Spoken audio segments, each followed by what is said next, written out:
Drake is taking legal action regarding the Kendrick Lamar beef, and I got my hands on the petition that his attorneys filed in Manhattan court today, and it is juicy, so let's get into it. Drake claims that the only reason that Kendrick Lamar's Not Like Us got as big as it did is because Universal Music Group and Spotify conspired against him. And to cover up its tracks, Universal Music allegedly fired employees that were associated with or perceived to have loyalty to Drake. According to court documents, when the song was released back in May of 2024, Universal Music and Spotify entered into an illegal scheme that included bots, paying radio stations to play the song, aka payola, which is prohibited by the FCC, and other shady methods to blow up the song. They say, quote, deceiving consumers to believe that the song was more popular than it was. Drake's attorneys claim that a whistleblower publicly went on a podcast and announced that he was paid via a third party by Kendrick Lamar's label about $2,500 so that he could use bots to get the song to hit 30 million streams within the first week. And then again, they did the same thing for the music video. Now, they don't name any other streaming service in the petition, but they do say that Universal Music used similar tactics on Apple.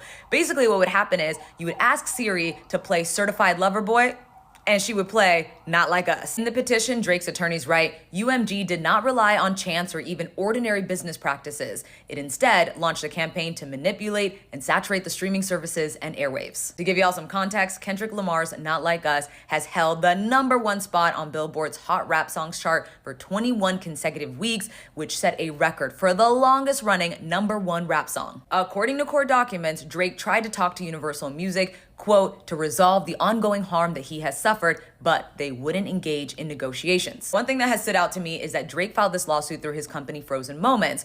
Now, I've heard of Young Money and OVO, but not Frozen Moments, and probably neither have you. I did some digging and found out that this company has been around since the start of his career and became an LLC in 2009, and Drake is the sole owner. The company is also the copyright holder of all of Drake's music and music videos. This company is really behind the scenes. It's filing for trademarks. It's also going after fake Drake, OVO, and 40 websites. But because the company holds the rights to Drake's music, his attorneys are claiming that the company has suffered financial loss as a result of UMG and Spotify allegedly boosting up Not Like Us. Another thing that stands out is just a couple of years ago, Drake entered into one of the biggest deals in music history with Universal Music Group that the industry was calling a LeBron-sized deal. It was an expansive, multifaceted deal with a company that encompassed recordings, publishing, merchandise, and visual media projects. It's important to note this is not a full lawsuit, but a way that they can gather information to start building their case and also get the court to order Universal Music to not delete any communications,